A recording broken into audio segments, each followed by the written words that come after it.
Meanwhile, President Trump's long-awaited military parade is set to start in Washington, D.C. in a matter of minutes. We'll go to Washington with a live shot as things get underway. The parade comes after more than a week of anti-ICE protests in downtown Los Angeles and in several cities across the country. CNN's Brian Todd has more.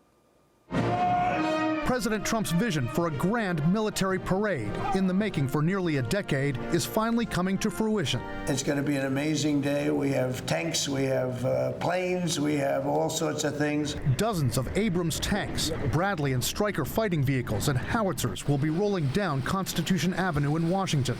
About 7 million pounds of hardware. Nearly 7,000 soldiers will march. There will be flyovers, horses, and the Army's Golden Knights parachute team will descend and hand the president an American flag. The largest display of military firepower in the nation's capital at least since 1991, when a parade of troops and weaponry marked the American victory in the first Gulf War. A generation later, we are going to see a parade to celebrate the 250th anniversary of the founding of the U.S. Army. But it comes at a time when the president has shown a deep desire to have a military parade. CNN reports the president's team asked the Pentagon in late 2016 about using military vehicles for his first inaugural parade, but the idea never took hold. Then, a visit to Paris for Bastille Day in 2017. Trump was enthralled when French President Emmanuel Macron treated him to the traditional display of firepower to celebrate French independence. Trump's been pushing for similar pageantry in Washington ever since. Trump's critics say it's anti-democratic to politicize the military.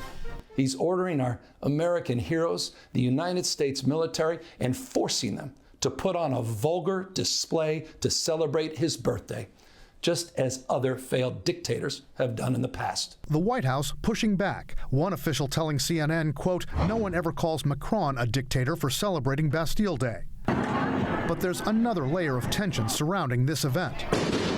The recent anti-ICE protests in Los Angeles and other cities, raising concerns about potential unrest in Washington. How specifically did LA play into your planning for this? Do you have it on the mind?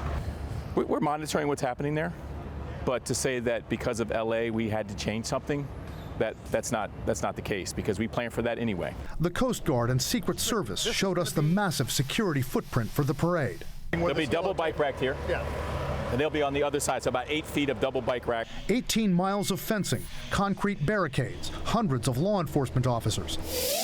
Drones and counter-sniper teams will be deployed. On the Potomac River, the commander of a Coast Guard response boat team told us they'll have eyes on threats from the water. What are the biggest vulnerabilities on the water and along the shore? Sometimes the biggest vulnerabilities are just the edges of those perimeters. So I think we've planned for this event. We've looked at what we need to cover. Security officials tell us there are no credible threats to this parade, but Secret Service Special Agent Matt McCool says the lone wolf attacker is always the wild card. They'll be extra vigilant looking for threats like that. And he points out this city, with its multiple law enforcement agencies all in close coordination, is uniquely capable of handling an event this size.